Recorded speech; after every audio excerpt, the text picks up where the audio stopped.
Расскажи.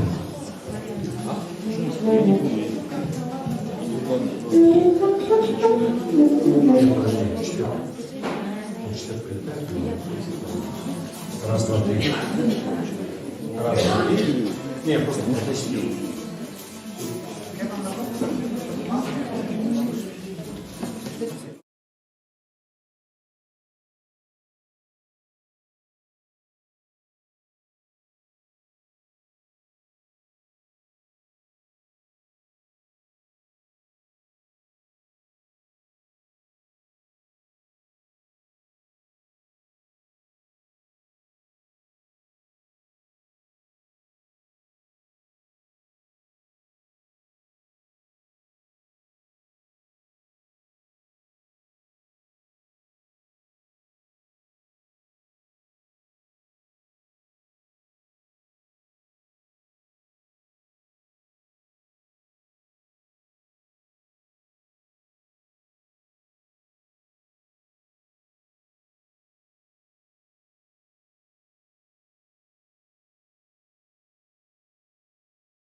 Начинать, если у нас эту трансляцию включаем. Еще раз доброе утро. Я так рад вас видеть всех на воскресном богослужении в церкви Краеугольный камень города Якутска. Если кто-то у нас внизу и вы еще не поднялись, пожалуйста, поднимайтесь. Мы будем начинать. Слава Богу, весна пришла.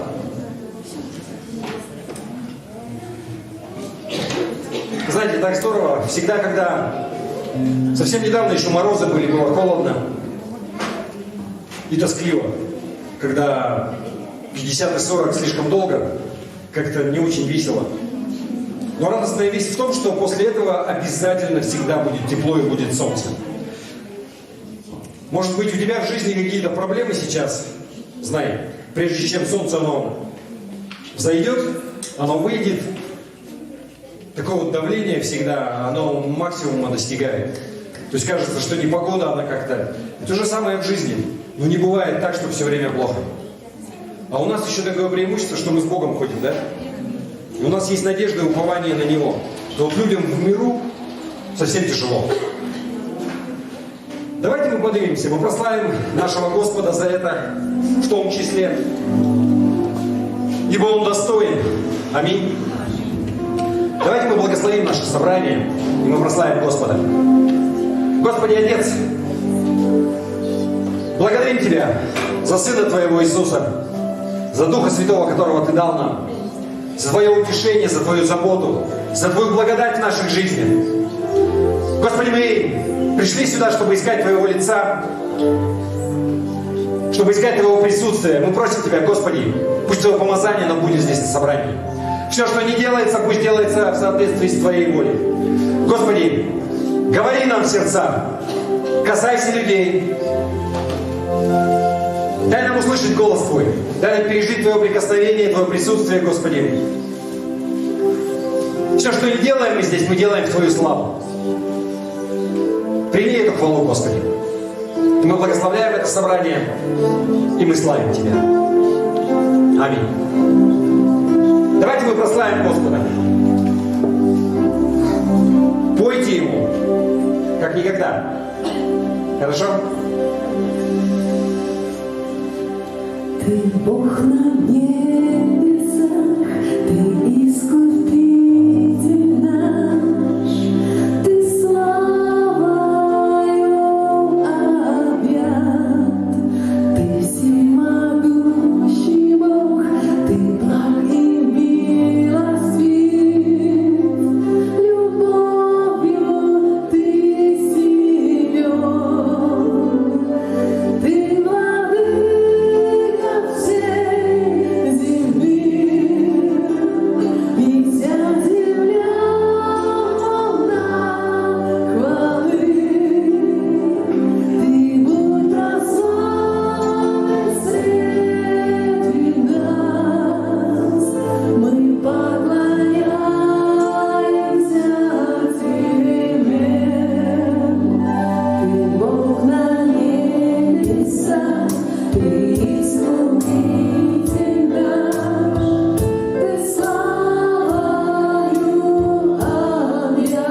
благословлю тебя на земле, что богата всем, где течет молоко и мед, благословлю тебя.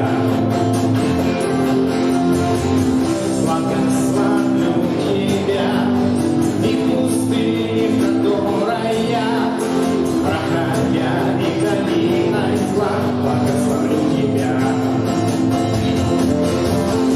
Благословение изливаешь, чтоб славить мне. Где бы ни был, что ни делал, я пою тебе, благословлю тебя, мой Господь, благословлю тебя. Благословлю тебя, мой Господь, воспою святое имя Твое. Благословлю тебя, мой Господь, благословлю тебя. Благословлю тебя, мой Господь, воспою святое имя Твое. Благословлю тебя на земле, что богата всем, где течет молоко и мед, благословлю тебя.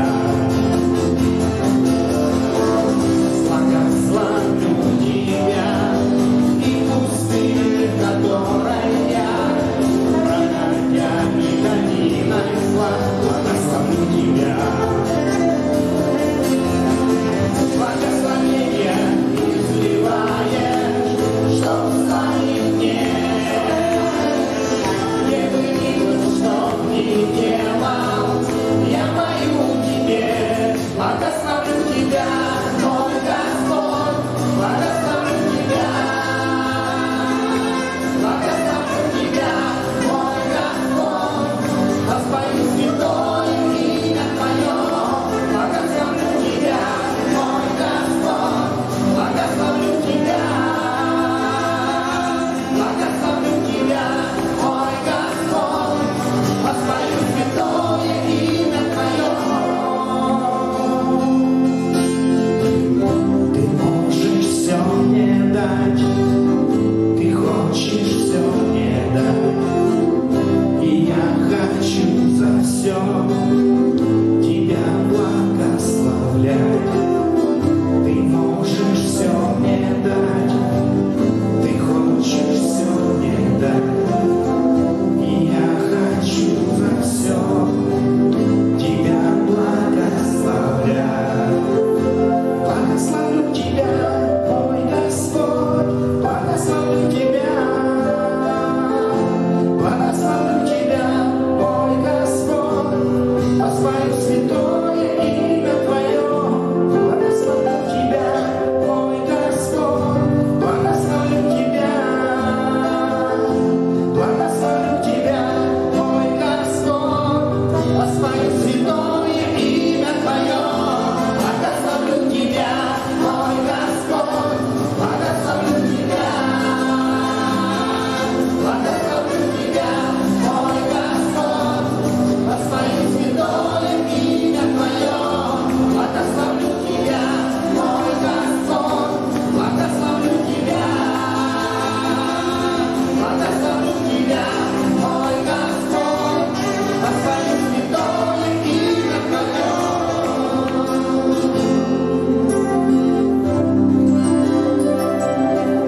братья и сестры, любовью Христовой.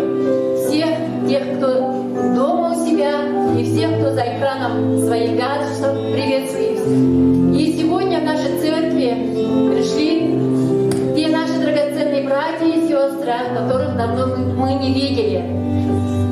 Слава Богу за вас, за то, что мы большая семья. Мы призваны насаждать Царствие Божие на этой земле. И где мы не вступаем, там территория Божья, там Царство Божье. Там, где Господь, там Дух свободы. И сегодня, как церковь, мы простираемся к Тебе, драгоценный наш Господь, в молитве. Ты сказал нам, чтобы мы были едины в Тебе, в Иисусе Христе. Спасибо Тебе, что мы имеем возможность молиться за нужды друг друга, за то, что наши молитвы, которые мы возносим Тебе, они имеют ответ сбываться, мы получаем на наши молитвы ответы. Значит, Ты есть живой Бог, навеки вечно живой и верный Бог, любящий нас. Спасибо Тебе, Господь, мы сегодня приходим к Тебе с покаянием, Господи, за то, что мы что-то не смогли, Господь, что-то неправильно сделали, за наше упущение, Господь. И Ты, Господь, давно нас простил через кровь Иисуса Христа. И мы имеем обетование и надежду, что мы есть принятые, мы есть усыновленные, мы народ Твой, мы царственное священство, посаженное с Тобой на небеса, рядом с Иисусом Христом по правую руку. И Ты сегодня дал нам власть утверждать Твое царство на этой земле. И мы провозглашаем как церковь, что вся власть в этом городе принадлежит Господу Иисусу Христу. Мы сегодня вновь провозглашаем, что Иисус Христос царь и господин этого города, этой страны, этого мира. Господи, мы сначала, как Ты сказал в Писании, просим за всех человеков молим Тебя, за все начальства и власти, Господи. Мы благословляем их Твоим святым именем, чтобы в нашем городе, Господь, в нашей жизни совершились, Господь, Твои дела, Господи, чтобы все было по Твоей святой воле. Мы благословляем начальников, мы благословляем мэра города, президента страны, Господь, чтобы они были Твоей мудрости наделены, чтобы они умели входить и выходить перед тем народом, над которым они поставлены. Также скоро в нашем городе будут происходить выборы мэра города, того человека, который будет управлять хозяйственной и другой частью нашего города. Также мы благословляем этого человека, чтобы он был, Господь, благословен Твоей рукой, чтобы этот человек не смотрел на людей, Господь, но чтобы смотрел на Тебя, чтобы во всем искал воли Твоей. И мы как церковь будем молиться за него, чтобы через него поднимался город, процветал, чтобы много было церквей, которые проповедуют Царство Божие, чтобы люди спасались, чтобы они наследовали вечную жизнь через Господа нашего Иисуса Христа. Также, Господь, мы молимся и благодарим, что мы можем уповать на Твое Слово, которое говорит, что нет болящих среди народа Твоего, ибо ранами Иисуса мы исцелены. Как власть имеющие, как церковь, в единстве Духа, мы прямо сейчас разрушаем и связываем всякую болезнь, всякую немощь в этом городе, в наших семьях, у наших братьев и сестер, ибо ранами Иисуса мы исцелены. Пусть высвобождается Твоя исцеляющая сила, Твой мир в сердцах людей, и будут они утверждены, что ранами Иисуса они исцелены. И нет ничего возможного для Тебя, Господь. Если возможности человеческие, они заканчиваются, Ты поднимаешь, Господь, и высвобождаешь свои возможности, ибо Ты есть Бог живой, который спас всех человеков на Голгофском кресте святой кровью Своего Сына. Мы также благословляем благосостояние наше, чтобы в наших работах мы преуспевали во всем, Господь, чтобы через нас спасались ближние наши, люди, которые находятся рядом с нами. Пусть то Слово, Господь, которое мы получаем в церкви, которое мы получаем через Слово Твое, Господи, Рема, пусть оно будет иметь приумножающиеся плоды в нашей жизни. Спасибо Тебе, Господь, драгоценный Боже, за наших пасторов, за нашего епископа, за всех служителей, которых Ты поставил над всей Своей церковью, над паствой, Господь, чтобы они соблюдали нас, Господи. Твой закон и порядок был в церкви, Господи. И пусть те дары, которые Ты высвобождаешь в церкви, Господь, прославление, домашние группы, службы социальной помощи населению, пусть они будут процветать, Господь, не во славу человеку, а во славу Иисуса Христа. Славим Тебя и благодарим за то, что, Господь, Ты имеешь видение на нашу церковь, Господь, что Ты приводишь новых людей, Господь. Ты влаживаешь в их сердца новые видения, новый потенциал, новые способности, Господь. И да будет через это прославлено имя Твое. Спасибо Тебе, Господь. И мы сегодня благословляем нашего пастора, проповедника. Пусть это слово будет с небес. Ты дал нам уши, способность слышать. Ты дал нам сердце, Господь, которое способно принять слово семени Божьего, Господь. И пусть сегодня наши уши будут открыты, и наше сердце будет открыто и способно принять семя Божье, Слово Божье, которое принесет плоды, которые будут приумножаться, менять нас, наше окружение, нашей жизни. Спасибо Тебе, Господь. Благодарим Тебя. Спасибо за Твою любовь, за Твою безмерную заботу. И вся церковь сказала аминь. Аминь. Слава Богу, и сейчас наши дети, мы приглашаем вас на благословение. Аллилуйя! У нас дети уже все здесь, все организованы. Меня слышно же, да? Нормально? Или не очень? Прибавить.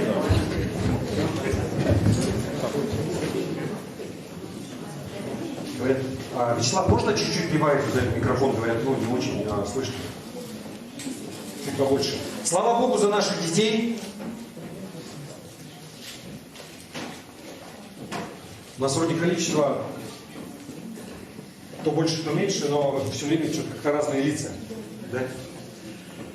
Если они все вместе вообще соберутся, придется зал освобождать. Давайте мы благословим всех, хорошо? У нас есть, если есть беременные, можно тоже выйти, мы помолимся за вас.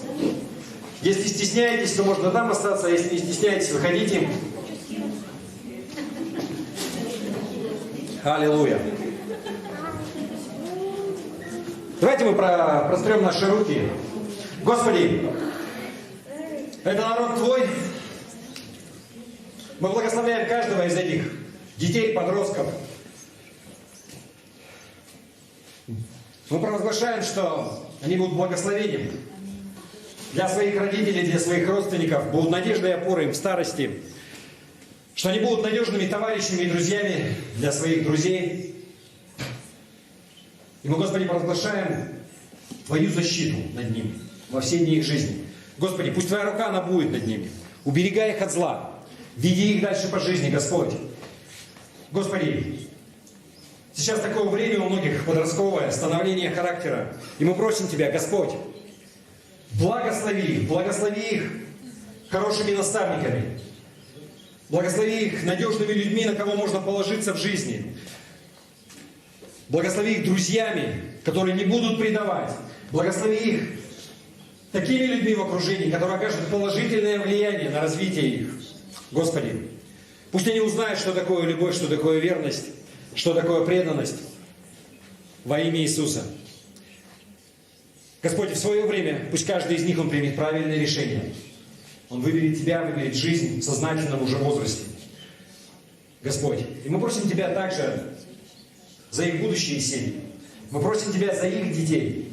Господи, усмотри для каждого, Господь, половину, чтобы исполнилось Твое Слово, что оставит человек отца и мать, и что он соединится с женщиной, и что они будут одна плоть.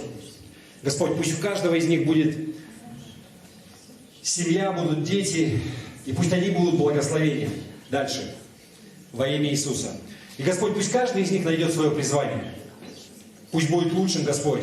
Пусть будет такая профессия у каждого из них. То дело в жизни, которое будет им по сердцу.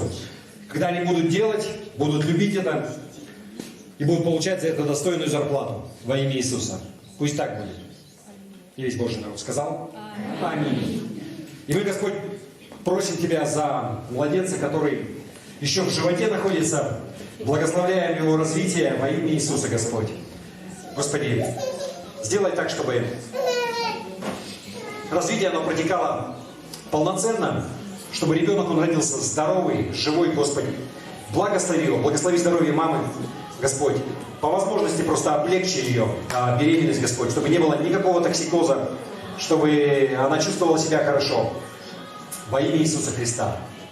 Пусть Твоя рука она будет над ними и над его жизнью, над ее жизнью. Во имя Иисуса. Аминь. Благословляем. Аллилуйя. Слава Богу. Так здорово и радостно всех вас видеть. И у нас... Надо чуть подвинуть.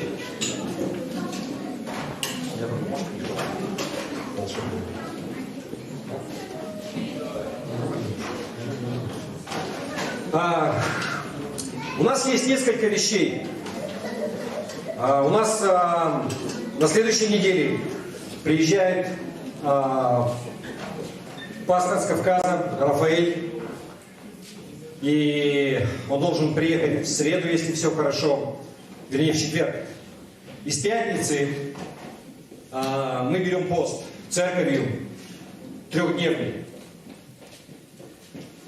Если вы никогда этого не делали, везде нужна здравость. То есть мы никого не хотим выносить отсюда вперед ногами. Вы понимаете, да? Как бы, чтобы все были живы, здоровы, по самочувствию. Никогда не стоит идти что-то пробовать, да. То есть, знаете, Рафаэль, например, он постился 40 дней, то есть 40 дней без еды, просто на одной воде. И я вам скажу, что если бы он это начал сразу, не практикуя там однодневные, трехдневные, недельные посты, я думаю, что все бы кончилось очень плохо. Вот, поэтому, если есть какие-то противопоказания у кого-то, пожалуйста, имейте здравость в этом, хорошо? Никто вас не осудит, никаких там вещей не будет. Попробуйте один день. Начните с пятницы, дальше по самочувствию. И мы будем проводить собрание. В пятницу вечером здесь у нас рабочий день, да, и будет вечернее собрание. Но мы уже с пятницы начинаем пост с утра. Вечером здесь будет собрание, и Рафаэль он будет учить на протяжении этих собраний, что такое пост вообще. Что об этом говорит Библия. Можно ли есть мясо, можно ли есть там какие-то вещи или там блины, потому что есть столько много разных толкований, что такое пост вообще. Кто-то говорит, есть там пост Даниила, когда вот можно было бы, вот как раз на это, на все он изложит свою точку зрения и как он это видит, то, что говорит Библия на самом деле. И я скажу, что я разделяю это, и то есть пост это полноценный отказ. И вы понимаете, что пост это не лечебное голодание. Там есть положительный эффект в плане пользы от того, что ты не ешь для физического тела также. Он также будет об этом рассказывать. Какие мы плюсы получаем для духовного состояния, какие плюсы для физического тела. Но вся суть, она не в этом. Не в том, что мы вот для оздоровления своего тела голодаем. Нет. То есть это уже крайне такая точка, когда мы посвящаем, мы хотим быть ближе к Господу. Вся цель она в этом, услышать от Бога, приблизиться к Нему. И ты прежде всего от какой-то суеты отказываешься от мирской. То есть если ты не будешь ничего есть, и у тебя пост, но ты с утра до вечера лежишь за телевизором и смотришь сериалы, ну как бы грош цена такому посту. Вы понимаете, да, в чем как бы суть? Он расскажет об этом, обо всем. Я вас ободряю, что приходите, то есть в пятницу вечером первое собрание. Дальше у нас в субботу, я не знаю, может быть, либо 2, либо 3 будет собрания. И в воскресенье у нас стандартное собрание будет здесь. Может быть, после обеда будет еще одно. Ну, в ближайшее время, понедельник, вторник, будет точное расписание. Оно будет опубликовано в группе, поэтому смотрите за этим. И добро пожаловать сюда. Хорошо? Вопросов нет? Здесь все понятно, да, поэтому? Слава Богу!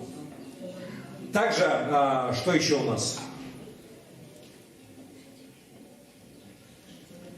Пожертвования, говорят. Слава Богу. Я хотел про объявление еще, думаю, что у нас вроде бы все такое вот основное.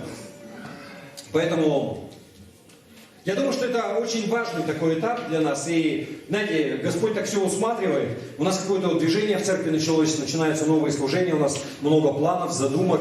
И я думаю, что это очень хорошая возможность начать с поста. Знаете, когда церковь, она войдет в пост, мы будем искать лица Господа, мы будем слышать от Него, и потом дальше мы будем двигаться. Аминь. И, как сказали, у нас есть немаловажная часть служения, это десятины и пожертвования. Если вы первый раз в церкви, не переживайте, для вас это не обязательно. Если вы не первый раз, вы знаете, зачем и почему вы это делаете, давайте мы будем давать. Хорошо? Можно уже ведра пустить. И я бы хотел сказать несколько вещей о том, что очень тяжело говорить о деньгах, вы знаете, да? Потому что почему мне не нравится часто, что на самом деле это такая тема, да? Она очень важная, потому что треть своей жизни мы проводим на работе. Что мы там делаем? Мы зарабатываем деньги. Аминь. Это прямо важная часть нашей жизни. Без денег вообще ничего невозможно. Попробуй проживи в городе. В тайге можно. Но опять же и то, если ты продукты завезешь, у тебя там патроны, ружье, которые тоже стоят денег. Все эти удочки, крючки. Без денег плохо. Аминь.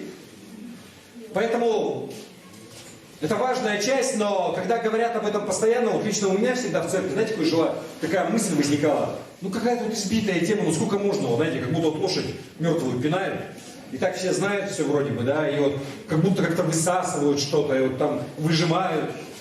И поэтому мы так не делаем, я вот не знаю, на наших собраниях, но это немаловажная часть, если совсем не говорить, может сложиться такое впечатление, что ну как-то оно все само собой образуется, и вот так здорово, и у нас инструменты новые появляются, и тепло в здании, и там еще что-то происходит. Это происходит потому, что кто-то дает. И этот кто-то, это ты. Только поэтому. Аминь. И слава Богу за вас, за каждого. И помните, как я говорил, что важно понимать, как мы вообще всем распоряжаемся в своей жизни. Если я уже принадлежу Христу, не я живу, но живет во мне Христос, если я признал Иисуса Христа своим Господом и Спасителем, вот слово такое по-русски, мы как бы его взяли из старославянского, или я не знаю, Господи. Что такое Господи? Это Господин. Синоним этого слова это хозяин. Это вот идет из тех времен, когда времена Иисуса были. То есть были рабы и были хозяева. У нас на Руси не было рабов, было крепостное право какое-то время. Нам тяжело понять вот сейчас какие-то там вещи. То есть это было так давно. Но когда ты кому-то принадлежишь, у тебя нет ничего своего. Аминь. Но Бог, Он нас ставит как добрых распорядителей того, что Он дает нам в жизни. Мы говорим, что вот Господь меня благословил, или там Бог мне дает. Это так и есть. Бог дает тебе способности. Бог дал тебе здоровье, чтобы работать. Дал тебе способности какие-то, чтобы зарабатывать. Дал тебе внешность какую-то, чтобы ты себе мог создать. Чтобы сразу от тебя не убежали. Аминь. Слава Богу за это. И то, как ты совсем с этим поступаешь, ты дашь отчет в свое время. Совсем. Со своей семьей, со своими детьми, со своим мужем. Потому что Бог тебе это дал, Он тебе доверил. Если у тебя такое отношение ко всему в жизни, что я распорядитель того, что мне доверил Господь. Господь Бог. Творец всего. Немножко другое отношение к жизни. Скажите. Ты можешь думать, что да кто я такой там? Вот живу там, хожу, пинаю. Непонятно чего. И жизнь, она сама как-то само по себе идет. Но Бог дал тебе жизнь. Бог спросит, как ты пользуешься своим временем. Это не означает, что мы там с утра до вечера должны. Господь, Он милостивый. Мы должны отдыхать, но мы должны и работать.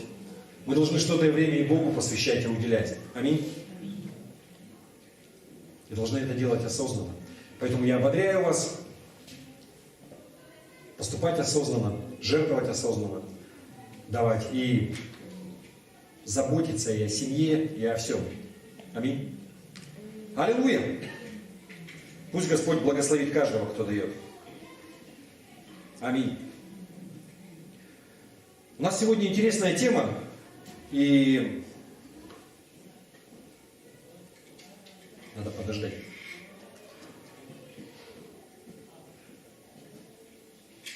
Интересная такая вещь с этими девайсами, с электронными.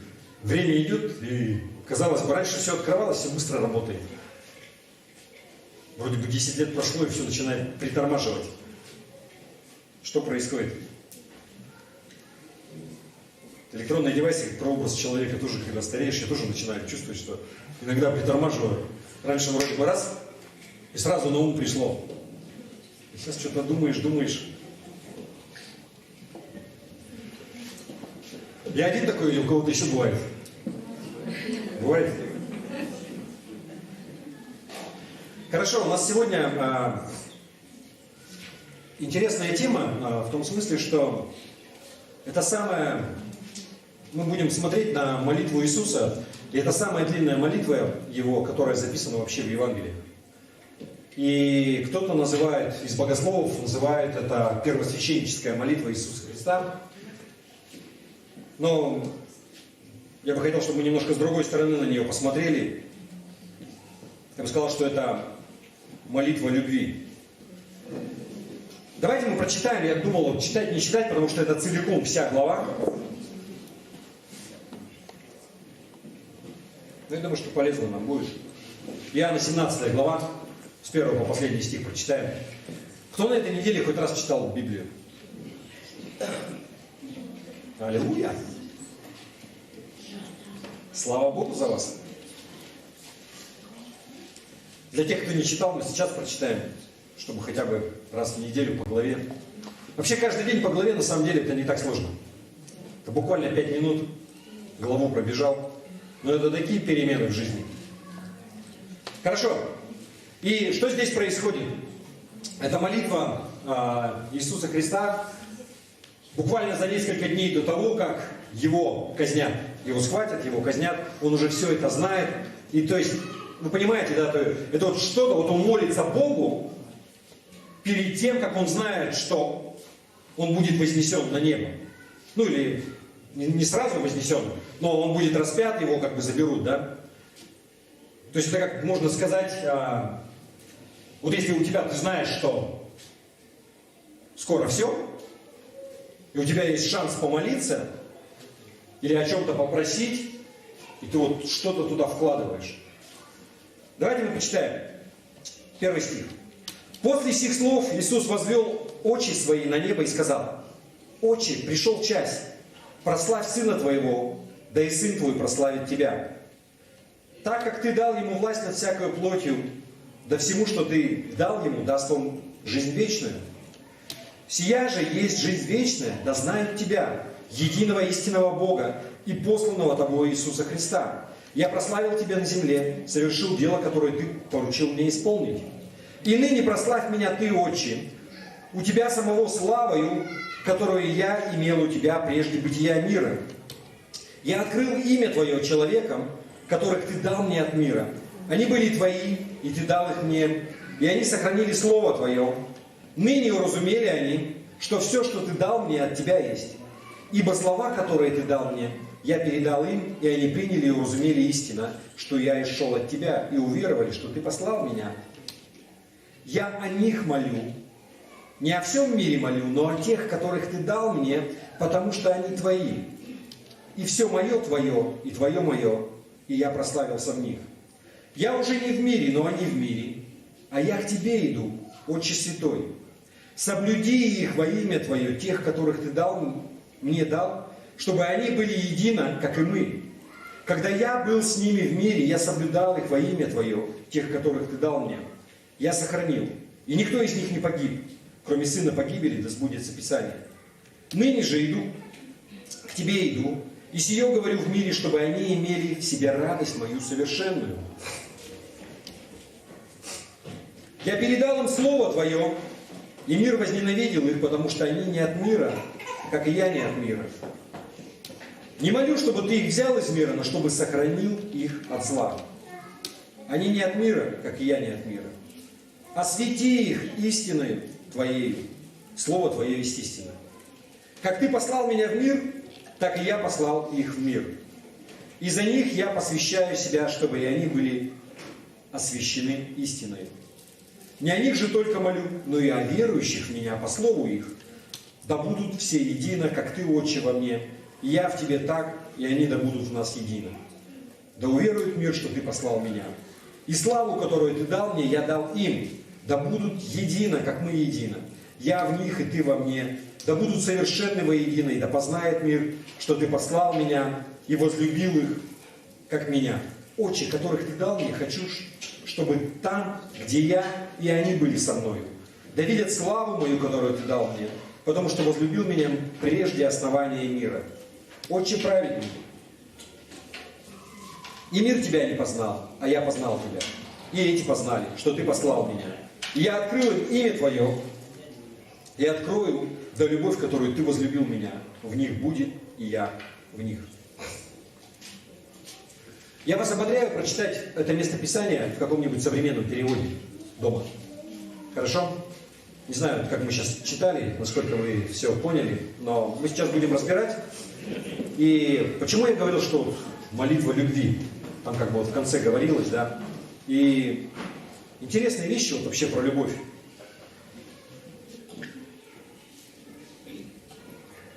Кто-нибудь когда-нибудь смотрел, вот у Урганта есть какая-то передача, не знаю, как называется, когда то ли устами младенцев, то ли что-то такое, когда дети, они о чем-то говорят. Ну и много таких передач вообще разных бывает. Я вот не помню, где это, не у Урганта было, но как-то вот детей спрашивали, вот что такое любовь. Разные фразы, такие варианты. Я вот помню, один мальчик, не знаю, 5-7 лет, говорит, что, по-моему, в тебя должны попасть стрелой из лука, а все остальное, ну, более-менее безболезненно. Это он про любовь. Девочка одна говорила, это когда... Любовь это когда женщина, она наносит парфюм, духи, а мужчина, он наносит лосьон после бритья. И потом они идут куда-то в ресторан и нюхают друг друга. Тоже вариант, да? Но здесь вот то, что, да, вот почему я назвал проповедь, да, молитва любви, и, знаете, это та любовь, которой Христос, Он возлюбил нас, церковь. Здесь Он молится за свою церковь.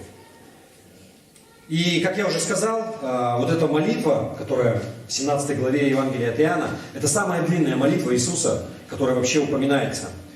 И также, как я сказал, многие богословы называют ее первосвященнической молитвой. Потому что в этой молитве Иисус, Он ходатайствует за церковь. Таким же образом, как первосвященник в Ветхом Завете, да, он ходатайствовал пред Богом за народ. Вот подобным образом здесь Иисус, Он ходатайствует перед Отцом. Но вы знаете, мне кажется, что вот здесь, когда Иисус, Он молится, ну, как-то вот говорит, что первосвященническая молитва, вот как-то, ну, мне кажется, Он не молится просто, как, вот, знаете, такой сухой служитель, какой-то вот такой, у которого какая-то должность, первосвященник. Но он здесь молится вот с каким-то с чувством, со страстью. Как вот, например, мужчина, он там молится за женщину. Знаете, как вот в Ефесянам 5 глава, 25 стих, говорится, что мужья, любите своих жен, как и Христос возлюбил церковь и предал себя за нее. Христос, Он возлюбил церковь. Аминь. Церковь это кто? Это верующий в Иисуса Христа, да? Тот, за кого Он здесь молится. Он отдал себя за нее, за церковь. И, то есть это не просто любовь, это страстная любовь, это жертвенная любовь. Если Он отдал себя за церковь, до такой степени возлюбил. То есть я как бы, ну, вижу, что вот в этих словах, которые написаны, не просто какой-то сухой текст, но что Иисус, Он когда молился, Он влаживал туда все свое сердце, все свое желание. Он говорит: Господи, сохрани их, убереги от зла, и там и дальше, и так далее. Потому что я уже ухожу, меня с ними не будет. Его молитва, она была важна. Аминь. Что такого важного в этой молитве? Почему вообще, вот Иисус, Он взял какое-то время, Он помолился этой молитвой перед Отцом. Как я уже говорил, нам нужно помнить, что буквально через несколько дней после этой молитвы Иисус, Он умрет на кресте. Он будет распят. И Его похоронят в могиле. И через 3 дня Он воскреснет. А через 40 дней после воскрешения, да, Он вознесется на небо и уйдет до последнего времени. Его больше не будет здесь на земле, Он это понимает. Вот поэтому, да, эта молитва, она важна.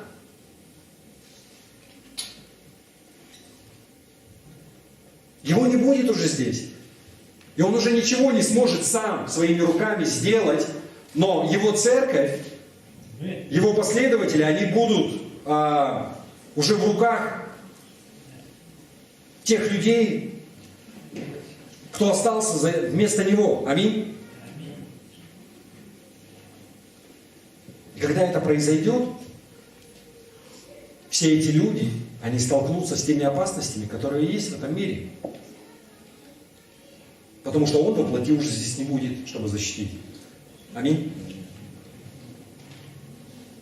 Итак, вот в этой важной молитве, буквально за несколько дней, до своего распятия, Он молится о том, чтобы церковь, она была защищена от опасностей.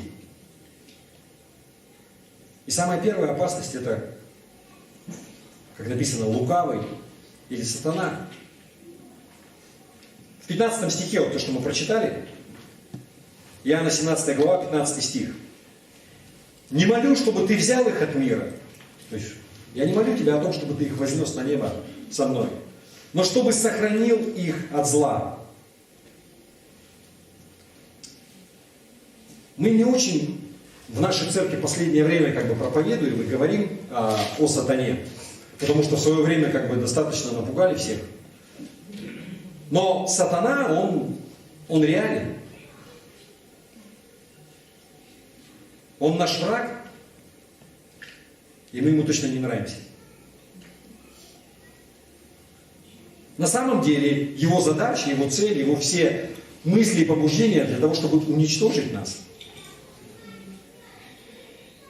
В Откровении, 12 глава, 17 стих, вся эта ситуация, которая сейчас, она описывается следующим образом. «И рассвирепел дракон», дракон — это сатана, да, прообразом, «на жену», то есть на церковь, «и пошел, чтобы вступить в брань с прочими от семени ее», то есть это верующие христиане, «сохраняющими заповеди Божии и имеющими свидетельство Иисуса Христа». Ребята, у сатаны цель нас уничтожить. Что это было? Вознесение.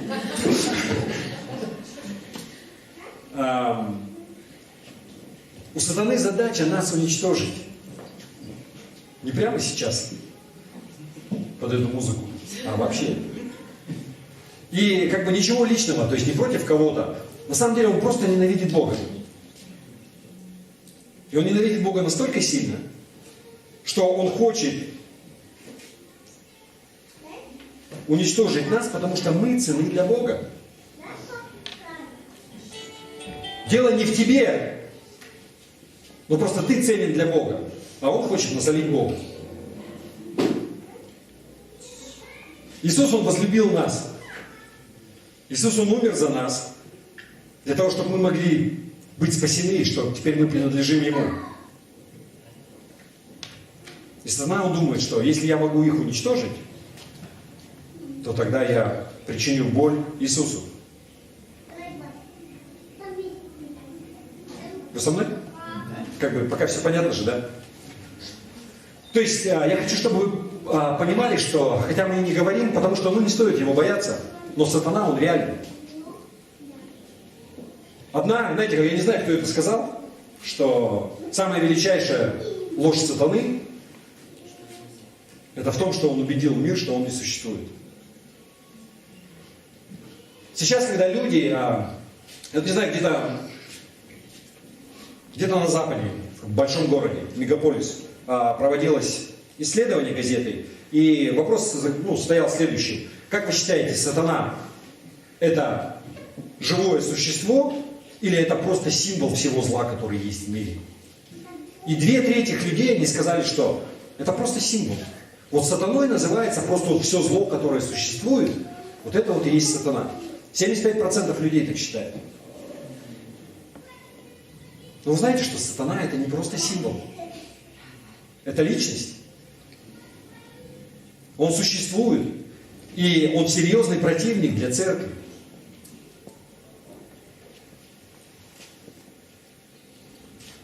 Есть такой китайский полководец, не знаю, с древних веков, Сун Цзы. И у него есть «Искусство войны» книга. И одна из первых заповедей там написано, что «Знай своего врага». Мы должны знать, каковы приемы, какова тактика у нашего врага, каким образом он действует. Для чего? Для того, чтобы не стать для него легкой целью. Именно поэтому Петр, он пишет, первое послание Петра, 5 глава, 8 стих. «Тряситесь, бодрствуйте, потому что противник ваш, дьявол, ходит, как рыкающий лев, ища кого поглотить». Павел пишет, Ефесянам 6 глава, 11-12 стих. «Облекитесь во всеоружие Божие, чтобы вам можно было стать против козней дьявольских, потому что наша брань не против крови и плоти, но против начальств, против властей, против мироправителей тьмы века сего, против духов злобы поднебесной». И, кстати, вот важная вещь, вы помните, да? Мы не воюем против людей, но против начальств, мироправителей, да? В другой реальности, в духовной, против духов злобы поднебесной. Это важно помнить. Но мы должны понимать, что сатана, он реален. И что он серьезный противник, его не стоит недооценивать. Его не нужно бояться, но пренебрегать тоже не нужно. Две крайности. Почему не нужно бояться? Сатана не может тебе ничего сделать, если ты принадлежишь Богу и ты рядом с Ним. Ты ходишь с Ним. 1 Иоанна, 5 глава, 18 стих. «Мы знаем, что всякий, рожденный от Бога, не грешит, но рожденный от Бога хранит себя, и лукавый не прикасается к нему». Если ты с Богом, если ты принадлежишь Ему, если ты с Ним ходишь, Он не может к тебе прикоснуться.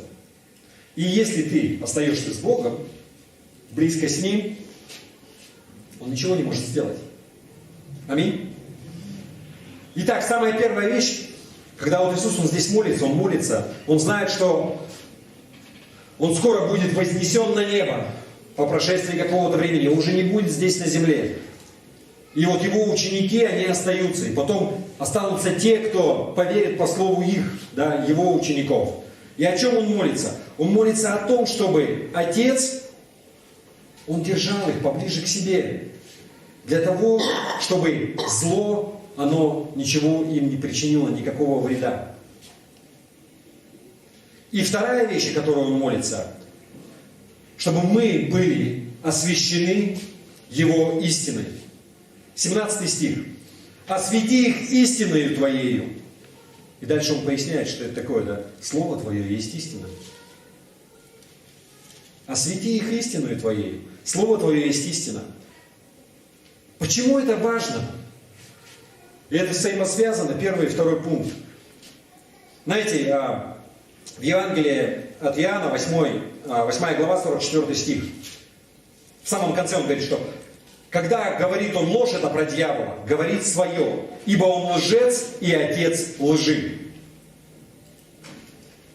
В современном переводе, знаете, когда он лжет, то делает то, что ему свойственно. Потому что он лжец и отец лжи. Дьявол — это ему просто натура. Врет, как дышит. Лжет, как дышит. Это его натура. Он просто делает свое. Он отец этого вообще. Не было лжи. Но вы помните, что он пришел к Еве. Да? Поэтому для нас самым важным, одной из самых важных вещей в плане защиты от сатаны — это что? Слово Божие. Написано, что это истина, что освети их истинную, да, а истина — это твое слово. Библия — это истина. Это наша защита. Слово — это истина, а сатана — он лжец. И самое наше лучшее оружие против него, наша лучшая защита — это слово против его вообще всевозможных козней, тактик и так далее. Помните, когда Иисус, он перед тем, как вступить в служение, он ушел и он постился 40 дней в пустыне. И потом, когда он ослабел, написано, 40 дней ничего он не ел, да, и он уже весь ослабел, и сатана к нему приступил, и начал искушать его. И 3 различных искушения там было. Он ему говорил, тогда есть же хочешь, там вот камушки, сделай хлеб себе. Или там поставил потом, когда посмотри весь мир, он в моей руке, я дам тебе, ты будешь властелином. Но каждый раз Иисус что говорил? Написано. И приводил цитату просто. Написано, где написано? В Библии, да? В Слове Божьем. Написано, что не хлебом единым будет жив человек, да? Но всяким словом, исходящим от Бога. Написано, да? Не испытывай Господа Бога своего. И потом говорит, что написано, Господу Богу твоему служи, да? Ему одному служи. Поклоняйся. Он просто говорил, написано, написано. Сатана, он что хотел сделать? Он хотел втянуть Иисуса, да, в какую-то теологическую там дебату. Давай поспорим, я тебе покажу, что там написано и так далее. Или там вообще. Но для Иисуса было достаточно, он просто брал, он даже с ним не разговаривал, он просто говорил, что написано то-то и то-то. Он просто приводил цитату. И все. Он с ним не вступал ни в какие споры. Он говорил, что написано то-то и то-то. Вы знаете почему? Когда ты цитируешь Писание, ты цитируешь Бога. А когда ты цитируешь Бога, выше нет власти на этой земле. Для духовного мира тем более. Бог, Он творец всего, Он создатель. Когда ты цитируешь Его, все. В Исаии 55 глава Бог говорит следующее, 10-11 стих. Исаия 55, 10-11. «Как дождь и снег не сходят с неба, и туда не возвращается, но напояет землю и делает ее способной рождать и произвращать, чтобы она давала семя тому, кто сеет, и хлеб тому, кто ест. Так и слово мое, которое исходит из уст моих, оно не возвращается ко мне тщетно, но исполняет то, что мне угодно, и совершает то, для чего я послал его».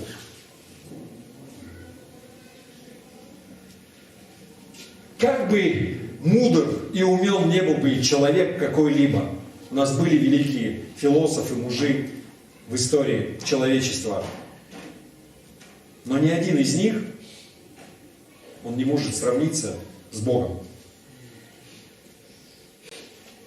И те слова, которые они писали, труды великие, они не могут сравниться по своему могуществу, по своей силе с тем, что излагал Бог. Слово Божие – это истина. И оно могущественно. Он словами сотворил этот мир. Аминь. Поэтому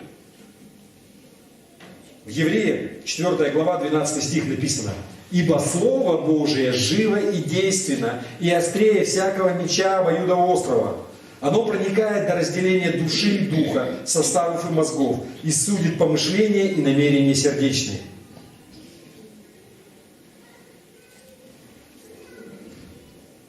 Периодически можно, знаете, вот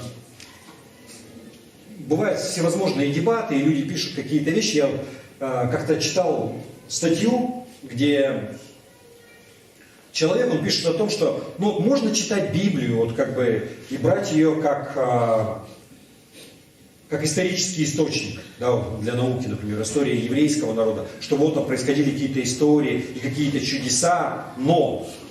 И потом он там начинает, что на самом деле, когда ты читаешь, вот ты вроде бы читаешь то, что там написано, но это не означает того, что там, как бы вот на самом деле, на первый взгляд кажется, что вот как-то там есть какая-то подоплека и так далее. Вы знаете, это самая большая ложь от сатаны. Что вот там как бы все сложно и непонятно, и что на самом деле там смысл какой-то сокровенный такой, совершенно другой, чем который ты вот читаешь. Сатана, он использовал эту тактику веками. И довольно успешно.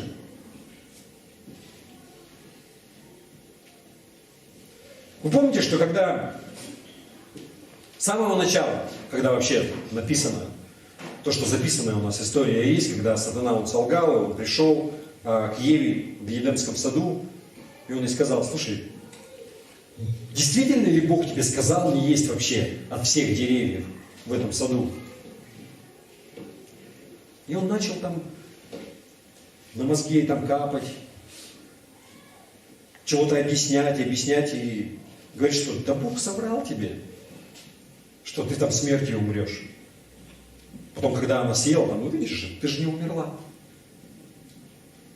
Хотя Бог говорил про духовную смерть, да? Но если бы Ева ему в самом начале сказала, что Слово Божие говорит так-то и так-то, я верю этому, спасибо, до свидания. Все бы закончилось, все было бы хорошо. Но она оставила истину Божию и поверила этой неправде, которую сказал сатана. Не позволь сатане делать это в твоей жизни. Держись за Слово Божие. Держись за то, чему ты был научен. И последний, да, вот как бы момент, фокус в молитве Иисуса, вот в этой молитве любви, он следующий. 17 глава, то, что мы читали, Иоанна 17 глава, 20-21 стих. «Не о них же только молю, но и о верующих в Меня по слову их». То это как раз про нас, да, про церковь. Он говорит, что не только за учеников моих, за апостолов, вот за этих 12 молюсь, но и о верующих в Меня, которые уверят, да, по слову их. Это мы, да? «Да будут все едино, как Ты, Отче, во мне, и я в Тебе, так и они да будут в нас едино, да уверует мир, что Ты послал Меня». Иисус молился, чтобы церковь, она была едина. Одна церковь, одно послание, один Спаситель. Знаете, как в Ефесянам написано, 4 глава, 5-6 стих. Один Господь, одна вера, одно крещение, один Бог и Отец всех, который над всеми и через всех, и во всех нас.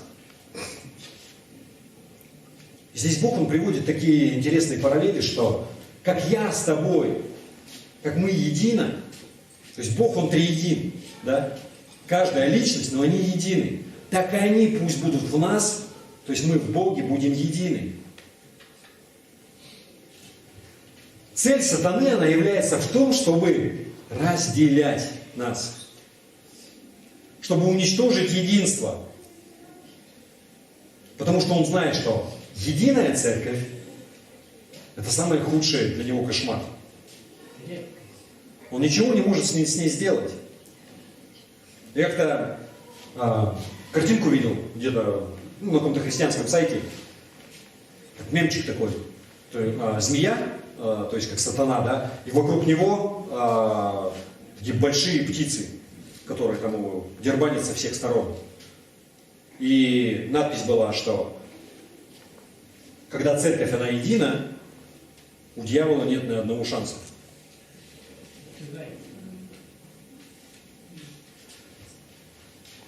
Дьявол, он не дурак. Он прекрасно понимает, что если церковь, она едина, у него нет никаких шансов.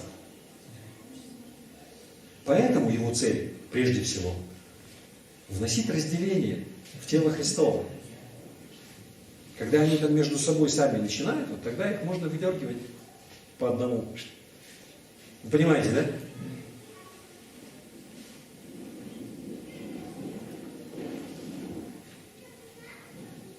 Кто-то говорит, что вот здесь, вот, когда Иисус молился, он подразумевал вот Вселенскую Церковь. Чтобы вот все церкви во всем мире, они были едины. Классная цель.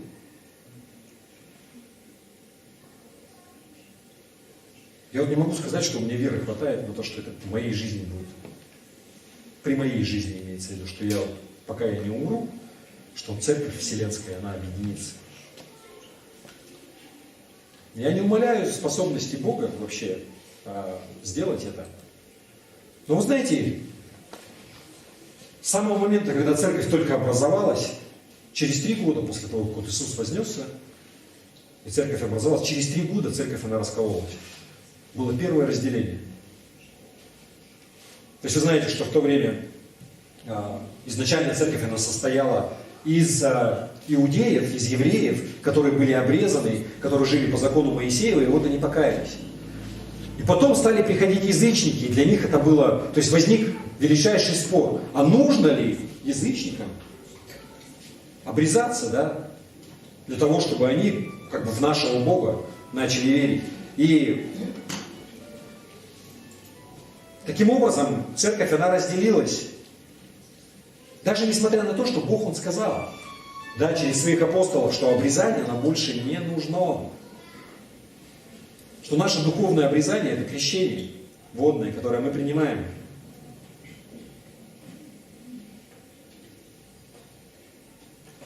И если проследить, вот у нас, я, кстати, забыл сказать, у нас много людей, кто вот, мы наконец-то получили дипломы, то, что мы вот учились в Евразийской богословской семинарии, и вот сейчас нам выдавали.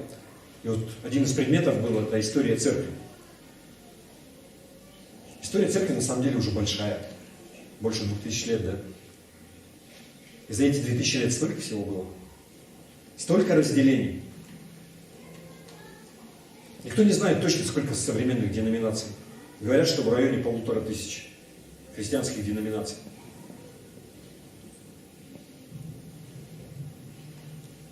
Поймите меня правильно, я за то, чтобы Вселенская Церковь, она была едина. И вообще за то, я верю, что Церковь, она должна быть едина. Но, что мы можем сделать непосредственно для того, чтобы Церковь, она была едина?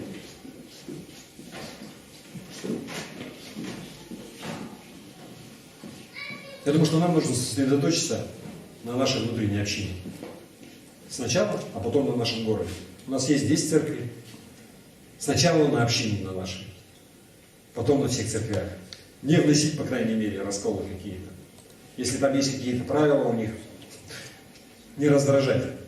Потому что это единению не способствует. Знаете, я как-то интересный такой пример хочу привести, забавный. Была одна церковь, в 19 веке даже, не в 20-м получается, евангельская церковь, и у них было классное здание такое, и они разделились в какое-то время, то есть произошел раскол в церкви, и одна половина, то есть они терпеть не могли другую половину, началось у них вот такое вот. Но ситуация была в том, что ни одна из половин церкви, да, она не могла построить себе новое здание, куда-то вот так взять, переехать. И вот они приняли решение, что они будут собираться вот в этом здании, просто разделят по времени, в разное время будут собрания, но будут собираться в одном здании. И вы знаете, кто-то Как-то вот приходят верующие с утра, и кто-то повешал плакат на церковь, на котором написано, у них было отопление, они углем отапливались. То есть у них был котел на угле. И на плакате было написано: один Бог, одна вера, две кучи угля. Вы понимаете, да? То есть они как бы делили, каждый за свое оплатил, хранили отдельно.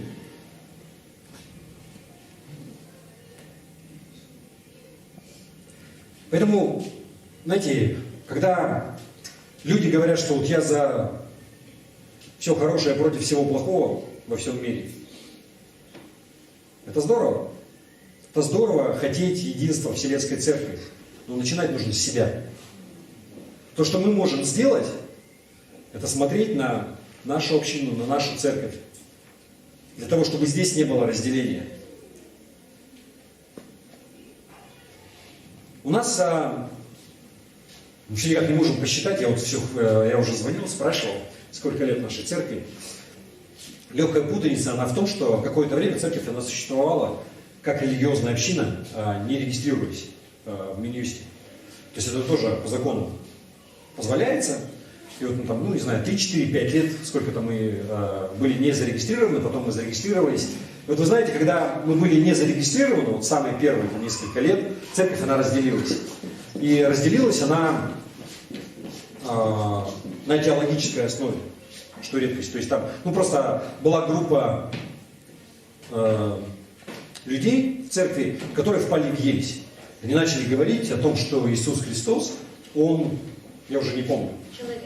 Да, что, ну, нет, да, что он не является Богом, что он был просто человек или что-то такое.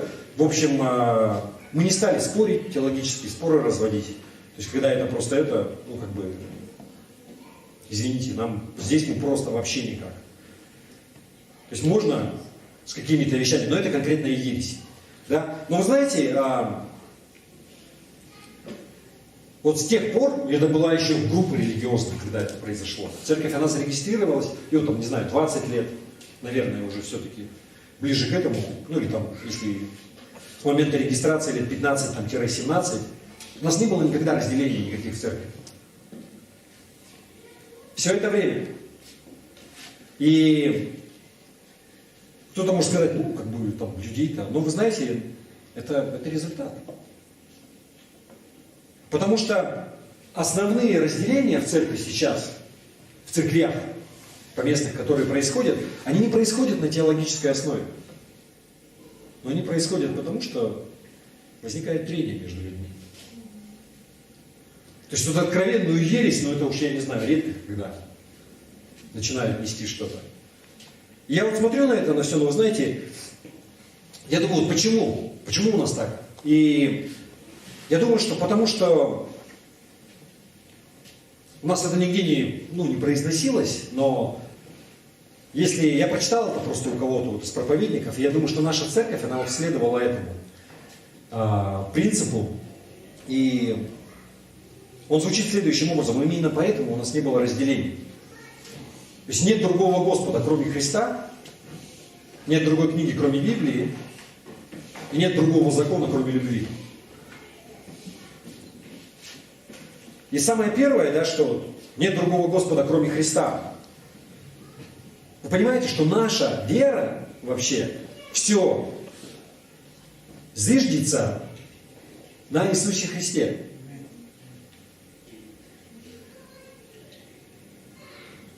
Он искупил нас, или по-другому, Он купил нас, да, своей кровью, своей смертью. Это не наша церковь. Это не церковь там каких-то проповедников, лидеров, епископов, еще каких-то там людей. Это церковь Иисуса Христа. Вы понимаете? Она принадлежит Ему. И ты и я, мы ответственны перед Христом, что мы будем делать такие вещи в церкви, которые будут почитать Его, которые будут прославлять Его, которые будут Ему славу приносить. Вы согласны со мной? Если согласны, скажите аминь. Аминь. Скажите громко, чтобы сосед проснулся. Аминь. Хорошо. Второе это, нет другой книги, кроме Библии. Что это говорит? О чем? Вы знаете, хотя это и не озвучивалось, но подспудно, да, то есть всегда это подразумевалось, и мы всегда следовали такому принципу, что там, где Библия говорит, мы говорим, а где она молчит, мы молчим. Вы знаете, почему это важно? Потому что Слово Божие – это истина написано. И мы не разводим, старайтесь избегать каких-то споров. Есть сферы в жизни, которые не описаны в Библии. Есть же такие. И люди начинают там возводить какие-то правила, еще что-то говорить, там вот еще. Ну, оно возможно, да, по духу мы можем судить, а возможно и нет. Но является ли это, то есть, знаете, есть доктрины христианского вероучения. Если человек, он говорит что-то против этого, то это однозначно ересь. Но есть какие-то темы, которые спорные. Церковь, она тысячелетиями спорила. И различные группы возникали, движения за это, и они там копья ломали. Как вот, например, пришествие второе. Как оно будет, вознесение церкви. Вот оно будет до скорби, после скорби. Когда ко мне с такими вопросами подходят, а я не знаю. Но я могу как-то там о чем-то там спекулировать и своими какими-то доводами там доходить. Мы можем книжки умные читать. Но стоит ли это того, чтобы разводить споры в церкви? Вот такие принципиальные. Нет. На мой взгляд, нет. Но если кто-то говорит, что Иисус Христос, Он не Бог, вот тогда просто разговаривать не надо. Ибо написано. И все. Слово Божие – это истина. И мы не позволяли, да, вот каким-то учениям, толкованием других людей как бы вмешиваться в это. Аминь. Это важно. И самое, наверное, одно из самых сложных, потому что вот это вот первые два, они во многих церквях они соблюдаются. Люди, они очень ревностно там бдят за чистоту слова, за чистоту учения и так далее. Но третье, нет другого закона, кроме любви. Вот это самое сложное. Потому что люди, они люди. Они раздражаются друг на друга.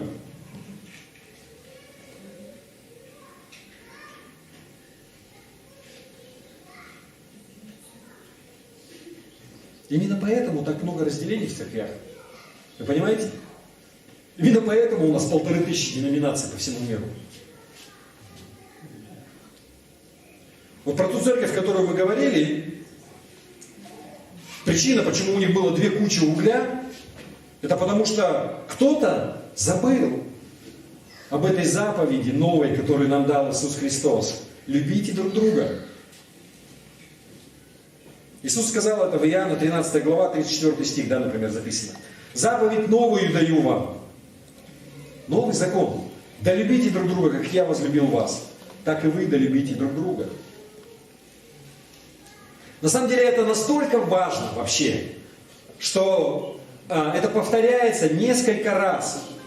Вот эта заповедь, она записана несколько раз по всему Новому Завету. Иаков в своем послании, 2 глава, 8 стих, послание Иакова, он называет это закон царский. Имеется в виду закон Царства Божьего. Это закон Царства Божьего, это закон царский. Что это означает? Что это означает конкретно для нас? Это означает, что если у тебя с кем-то напряг, какие-то проблемы, ты идешь и исправляешь это. По крайней мере, делаешь то, что от тебя зависит. Искренне. Наладятся отношения, не наладятся, как там человек тебя воспримет. Но со своей стороны все, что ты должен сделать, ты делаешь. Ты не молишься, что Господь сделай так, чтобы Он пришел ко мне и попросил у меня прощения. Да нет, это все про тебя.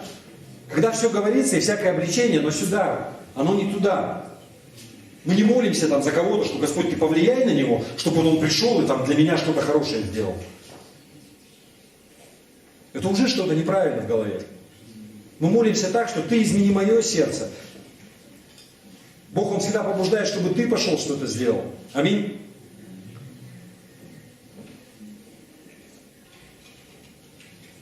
Как я уже говорил, вы же понимаете, подавляющее большинство разделений, которые происходят в церквях, оно не происходит на теологической какой-то основе, каких-то теологических споров.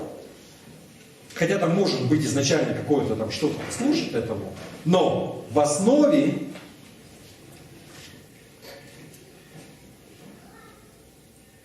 разделения всегда лежит какой-то конфликт между членами церкви. Кто-то кому-то на ногу наступил, не так посмотрел, со мной не поздоровался, и вообще он меня игнорирует. И все. И эти конфликты, они могут перерастать вот в какие-то такие большие проблемы, которые приводят к разделению, когда члены церкви, они начинают принимать чью-то сторону. Они одни туда, другие сюда. Создались две партии, две группы. И когда такое происходит, сатана он побеждает. В этом его замысел. И вот тогда я их могу подербанить. Именно поэтому Иисус в Нагорной проповеди, когда Он проповедовал, Он учил, Он говорил, что если кто-то из вас принес жертву для Господа, но у тебя есть обиды на кого-то, огорчение или еще что-то, у тебя с кем-то из твоих братьев или сестер что-то не так, оставь свою обиду, оставь свою жертву и сначала иди и примирись. Потому что Богу это не надо. Вот это твоя жертва. Сначала иди и примирись, а потом уже. Вы понимаете, как Богу угодить вообще? На что Он сначала смотрит? Если по-другому, если ты с таким вот сердцем приходишь, что у тебя зубы скрежещут, или ты кого-то там заставил, ты весь такой ходишь радостный, а на тебя все смотрят и в ужасе. Жертва твоя Богу, она не нужна.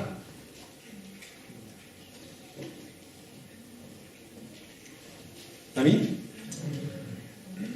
Я бы хотел такую историю в заключение рассказать. Я заканчиваю. Правдивая история про одного молодого проповедника. То есть он сначала был просто как бы молодой человек в церкви, молодой лидер. И в церковь его отправили там, в библейскую школу, он получил какое-то там образование, приехал, он стал служителем. И когда он стал служителем, он приехал весь такой. Его научили, как правильно нужно проповедовать и как нужно дела вести. И он смотрел на старого проповедника, и ему вообще все не нравилось, как происходило. И это не так, и то не так. И он потихонечку как бы начал там как-то и свое возмущение высказывать, и что-то говорить. И там в открытое противостояние все это дело перерастало.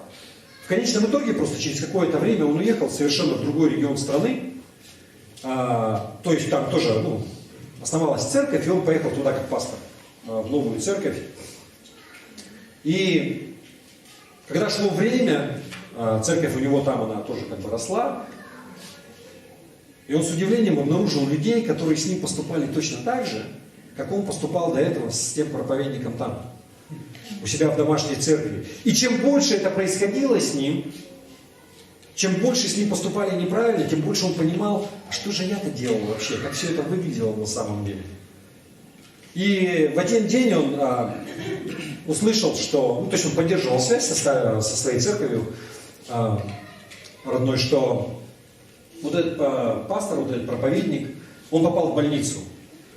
То есть там что-то серьезное было, и он сел в машину. То есть это несколько тысяч километров, он приехал прямо к нему в больницу, он зашел, там, поговорил с ним какое-то время, и потом говорит, а можно я за тебя помолюсь? Он говорит, конечно, можно.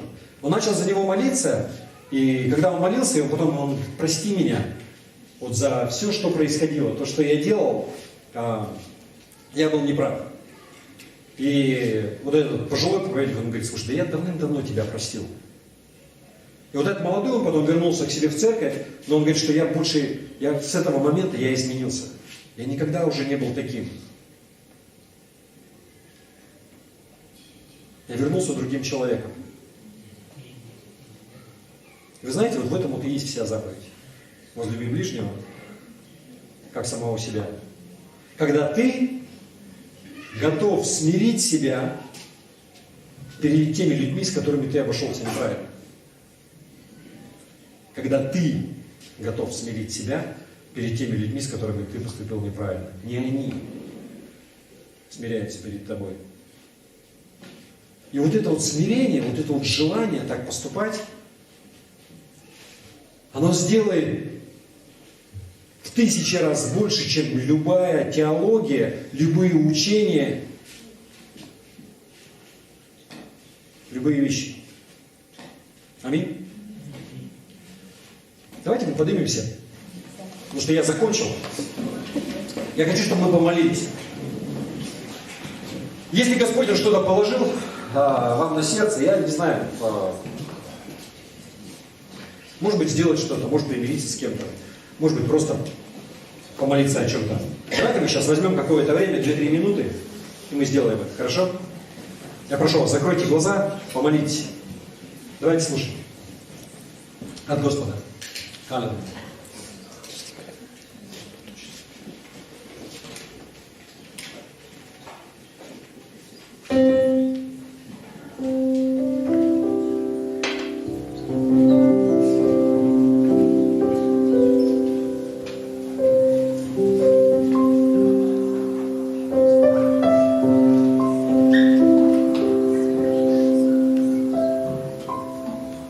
Аллилуйя, Господь. Господи, Ты знаешь наше сердце, Ты знаешь все наши поступки. Господи, покажи нам, что мы можем делать, каждый из нас, для того, чтобы у нас было единство в церкви.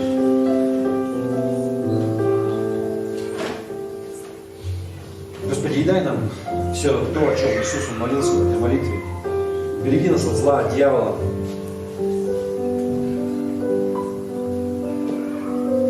Дай нам исполнить свое предназначение.